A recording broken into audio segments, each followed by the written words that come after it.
Alors ça, c'est mon bureau d'appoint. Et ça, c'est mon deuxième bureau, où je fais du montage et des formations. Si ça peut paraître anodin, en fait, ça montre simplement que je ne peux pas m'arrêter de travailler.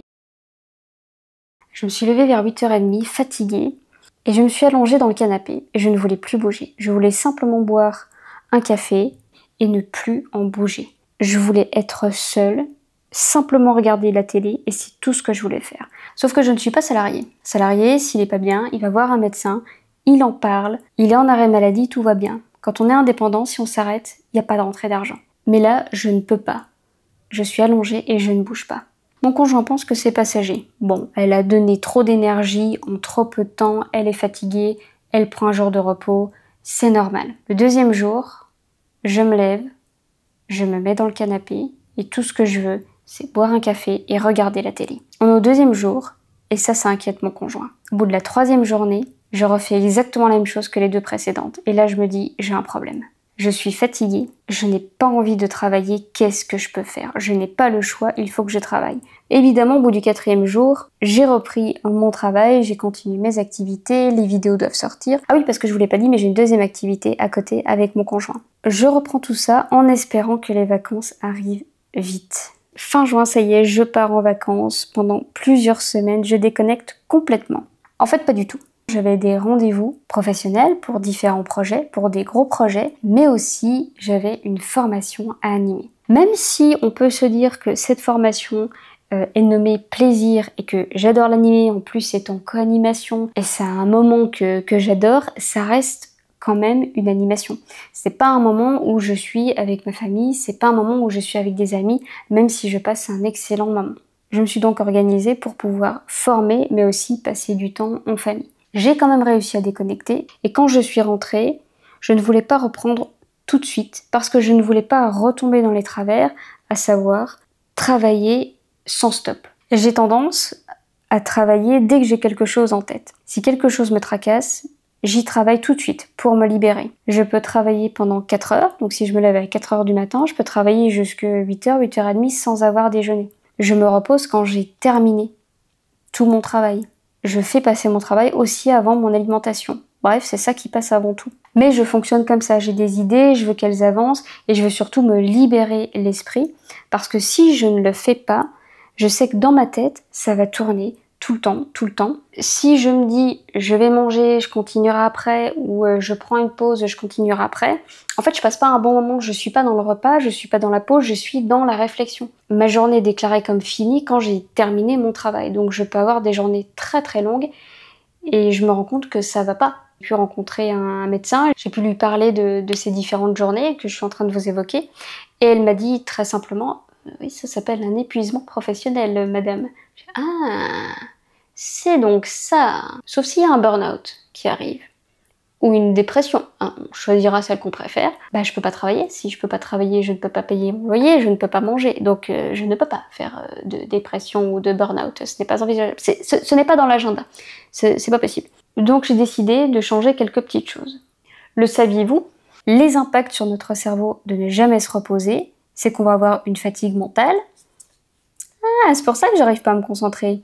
Un épuisement cognitif, la mémoire qui fonctionne moins bien, un déficit de l'attention, une augmentation du stress et de l'anxiété. Ça, je suis très abonnée à ça. Ça, je suis une cliente fidèle. Une diminution de la créativité et de la résolution de problèmes, des risques pour la santé physique et un burn-out professionnel. Bon, donc on va peut-être se reposer. Ce qui me motive à faire cette vidéo, c'est que j'ai pu voir au mois de juillet plein de formateurs qui proposent des rendez-vous, des carnets de vacances. Mais qui? Mais pourquoi inventer des carnets de vacances? Non. Quand on est en vacances, on se repose. Reposons-nous. Quand on mange, on mange. Quand on dort, on dort. Quand on est en vacances, on est en vacances. C'est le moment pour nous où on se déconnecte. Je ne veux pas lire de livres sur la formation ou sur l'éducation quand je suis en vacances. Quand je suis en vacances, je lis un roman. Je lis des choses qui vont m'inspirer. Mais je ne veux pas avoir de lien avec le monde de la formation. C'est pas le moment. Peut-être qu'il y a des choses qui vont m'inspirer pour la suite, mais je suis en vacances, je me repose, je me détends. Mon cerveau doit être reposé. Je veux pas avoir à réfléchir sur des prochaines formations, des prochaines collaborations. Je me repose.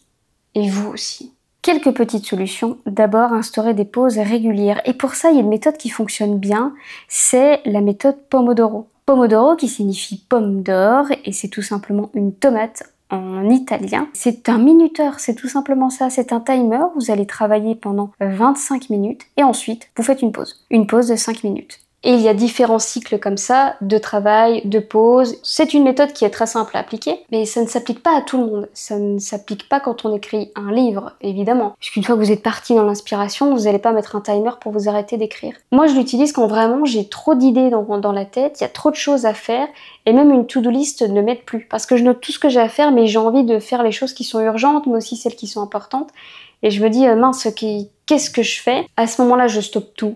Je lance un timer, 25 minutes, et je prends une décision simple, je travaille là-dessus. Ça va, je sais prendre des décisions, en tout cas j'ai aucun mal là-dessus, donc je me dis je travaille sur ça.